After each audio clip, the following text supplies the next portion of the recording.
Haydi malada kızlar, karhuna beraber, ineyde de apalar da beraber.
Burundan gelgen boğuyorlar kızım. Kış Mart ayında. Mart ayında. Karda iri bitkez buranzın gaz. İri başlağız karhuğuna barganda. Etten şulay gelgen bilin yolar. Yine o etkendir. Kar iyi bala, kar hıvı ilikten faydalı bulgan. Hıvıla biktala bulgan. Kar hıvını үйге alıp kaytıp sey kaynatkanlar, katın kızlar seslerin yoğandar, bepeylerin yoğandar bala kaydarım. Şulay, görüp köyleyle git. Karhuda faydası da ısın dikeyne. Isın kızım ısın. Kar hıvın, zemzem hıvı tip ekkenler burungular. Balalarda göz deyuden haklagandar. Buna kadir bildiniz mi kar hıvına nime üçün barganınızdı? Balalar Elle bireyde bilip koyuyor. Yaşıramıyorlar oynayın.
Birden bulmağın şul yaman.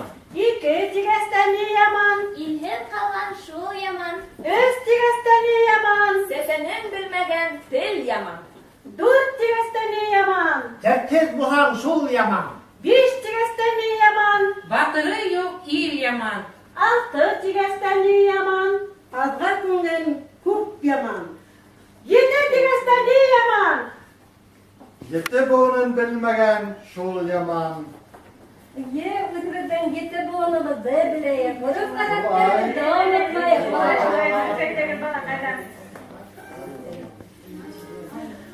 Ay uralım uralım. Kugelip yakkan uralım. Nurka sungan tübehe. Kukke askan uralım. Yine damla yazarım. Yine makta yazarım. Bana şulay bugün uralımızın tabiatı bigrek matur, güzel. Halkımızın yazarı. Uzun hem munglu.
Ay baba. Kulübünün yazarı varken bir Yürek yürekler hızlap gitti.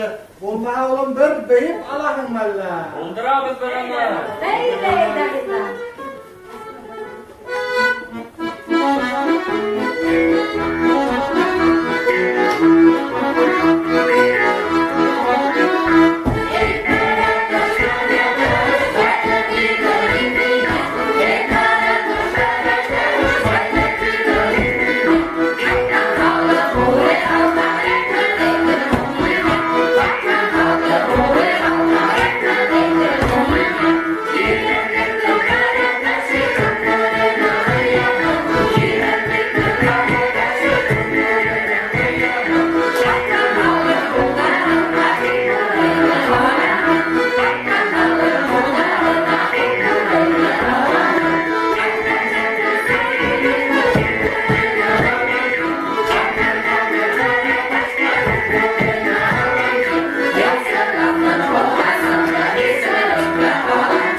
Kızlar yigitler arasında bir bir olayık mı?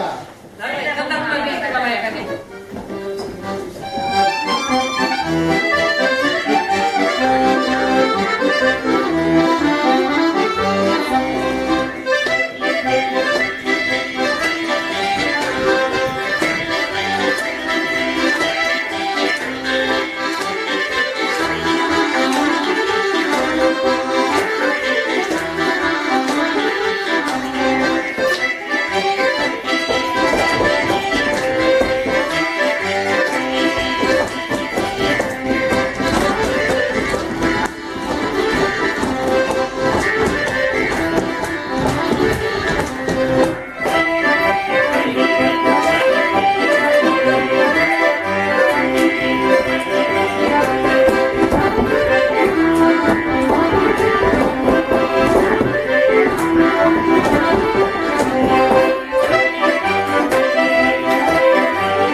Thank you.